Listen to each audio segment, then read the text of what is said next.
मां पुछां थी झूलण खां, मां पुछां थी झूलण खां, तुंहिंजो छा आहे, कोयम्बतूर एक्सप्रेस ॿुधाए वियो रे मुंहिंजो झूलण प्यारो, कोयम्बतूर एक्सप्रेस ॿुधाए वियो रे मुंहिंजो झूलण प्यारो, मिठो मिठो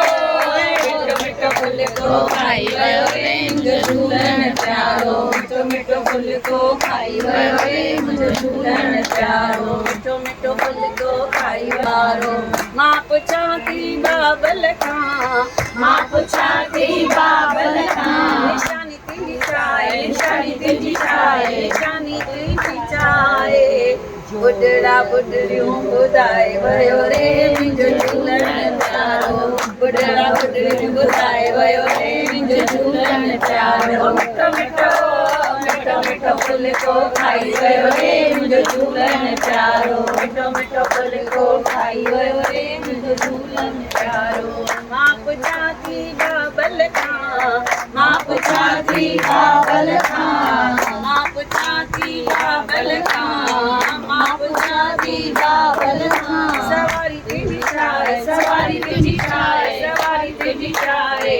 उॾन खटोलो ॿुधाए वियो रे मुंहिंजो गोदड़ीअ वारो, उॾन खटोलो ॿुधाए वियो रे मुंहिंजो गोदड़ीअ वारो। बाबा खे चवंदा हुआ उॾारी वारो संत, उनखे वेंदा हुआ मनाइण बॉम्बे में, चवंदासीं दिल्ली अचो सुभाणे सत्संग ते, त चवंदासीं बाबा कुझु मोकिलियूं फ्लाइट कार, चवंदा तव्हां वञो असां पाण ई पहुची वेंदासीं, ख़बर पवंदी ॿिए ॾींहुं बाबा दिल्ली पहुची विया, पंहिंजो पाण ई पहुची वेंदा हुआ। हथ में हिकु लकड़ी हूंदी हुई, चवंदा इहो मुंहिंजो घोड़ो आहे, इहो मूंखे पहुचाए छॾींदो आहे किथे बि,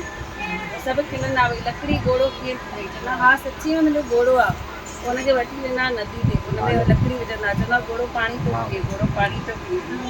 हुनखे पाणी पीआरंदा हुआ घोड़े खे। मिठो मिठो फुल्को खाई वियो रे मुंहिंजो गोदड़ीअ वारो, मिठो मिठो फुल्को खाई वियो रे मुंहिंजो गोदड़ीअ वारो। मां पुछां थी बाबल खां,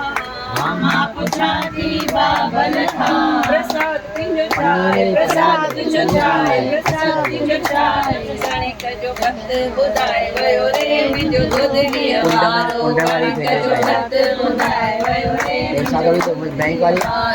संगत जी पत रखी वियो रे मुंहिंजो गोदड़ीअ वारो, संगत जी पत रखी वियो रे मुंहिंजो गोदड़ीअ वारो, मिठो मिठो